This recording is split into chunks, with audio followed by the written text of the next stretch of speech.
ओम नमो भगवते वासुदेवाय। नमस्कार दोस्तों, आज के इस वीडियो में हम अनंत चतुर्दशी की व्रत की कथा का श्रवण करेंगे।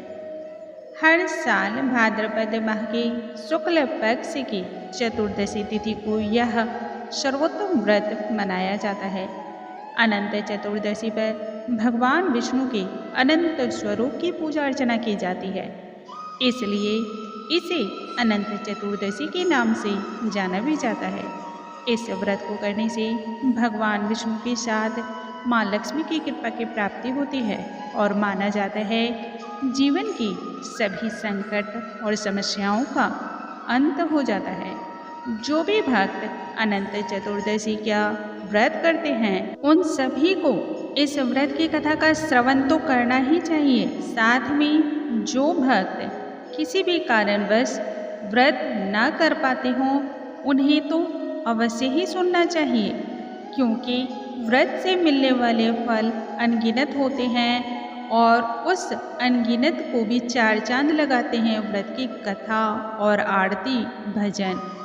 जब आप व्रत ना करते हो तब ऐसे में व्रत की कथा को सुनने मात्र से भगवान हरे आपके मन के भावों को समझते हैं और आप पर अपनी कृपा दृष्टि रखते हैं। आइए व्रत की कथा का हम आरंभ करते हैं। सर्वप्रथम हम भगवान श्री गणेश का ध्यान करेंगे और उसके बाद व्रत की कथा का आरंभ करेंगे। श्री वक्रतुंड महाकाय सूर्यकोटि समप्रभा निर्विघ्नं कुरु मे देव सर्वकार्येषु सर्वदा। ओम नमो भगवते वासुदेवाय। प्राचीन काल की बात है, एक तपस्वी ब्राह्मण था। उस ब्राह्मण की बहुत ही गुणवती और सुंदर सी एक स्त्री थी जिसका नाम दीक्षा था। ब्राह्मण सुमंत और पत्नी दीक्षा प्रतिदिन अपने जीवन यापन को सुख और शांति के साथ व्यतीत कर रहे थे। उन दोनों की एक पुत्री थी जिसका नाम सुशीला था।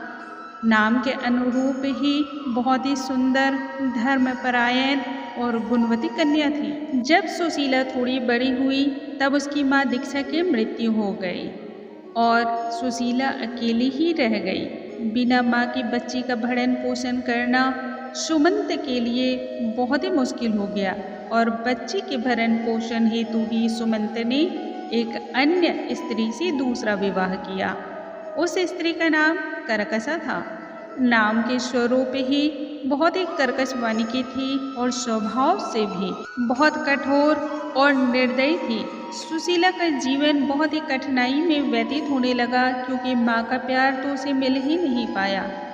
किसी तरह दिन कटते चले गए और एक समय ऐसा आया जब सुशीला विवाह करने योग्य हो गई। तब उस ब्राह्मण देव ने अपनी पुत्री सुशीला का विवाह ऋषि कौंडिन्य के साथ तय कर दिया। शुभ मुहूर्त में कन्या का विवाह ऋषि कौंडिन्य के साथ संपन्न हो गया और विदाई का समय आया। जब विदाई होने लगी तब कन्या को किसी न किसी सामग्री को साथ देने की बात हुई। जैसे कि हम अपनी कन्या का विवाह करते हैं, वस्त्र, आभूषण, धन धान्य, ये सभी चीज़ें विदाई में देते हैं। माँ के स्वभाव के अनुसार सुशीला को विदाई में कोई ऐसी सामग्री नहीं दी गई, लेकिन उसके साथ ईंटें और पत्थर के टुकड़े बांध दिए गए।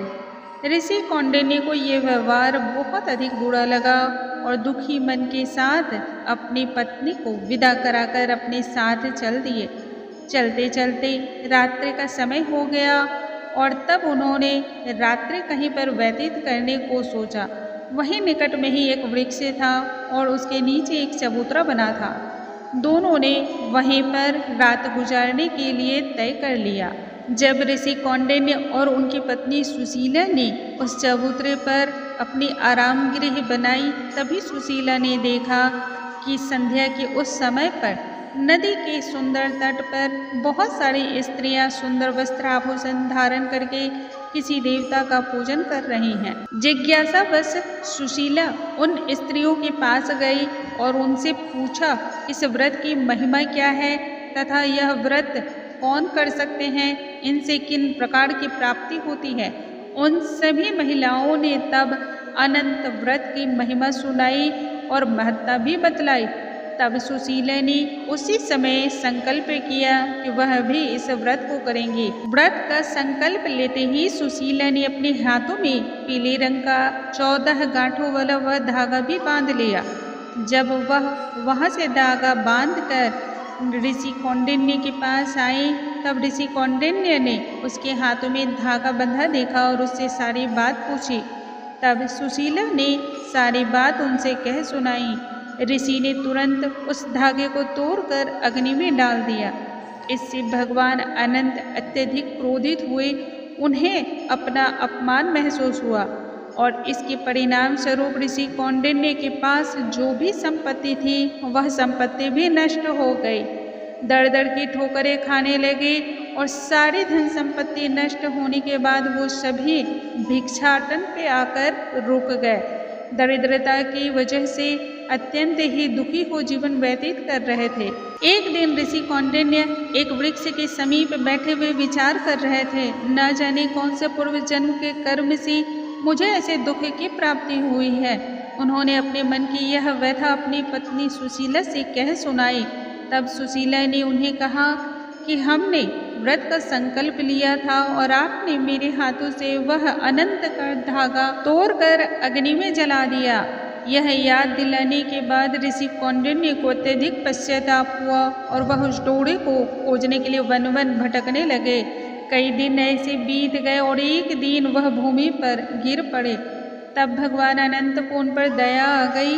उन्होंने उन्हें दर्शन दिया और कहा, हे कौंडिन्य ऋषि, तुमने मेरा अपमान किया जिसके कारण तुम्हें इतना अधिक कष्ट उठाना पड़ा, लेकिन अब तुम्हें इस बात का पछतावा है, इसलिए मैं प्रसन्न हूँ। घर जाकर अनंत व्रत को विधि पूर्वक संपन्न करो। इससे तुम्हारे जितने भी कष्ट हैं वह सभी दूर हो जाएंगे, कष्टों से मुक्ति मिल जाएगी और सुखी संपन्न जीवन जियोगे। ऋषि कौंडिन्य ने तब विधि पूर्वक एक साथ मिलकर अनंत भगवान की इस व्रत को रखा, पूजा अर्चना को संपूर्ण विधियों के द्वारा किया, जिससे उन्हें सभी कष्टों से मुक्ति प्राप्त हुई और इस जन्म में सभी सुखों को भोगते हुए बैकुंठ लोक को प्राप्त हुए। बोलो भगवान श्री नारायण की जय, बोलो श्री हरि की जय। स्वामी नारायण नारायण हरि हरि, जप लो नारायण नारायण हरि हरि हरि हरि। ओम नमो भगवते वासुदेवाय। अगले वीडियो में नई जानकारी के साथ हम फिर से मिलेंगे। तब तक के लिए नमस्कार दोस्तों।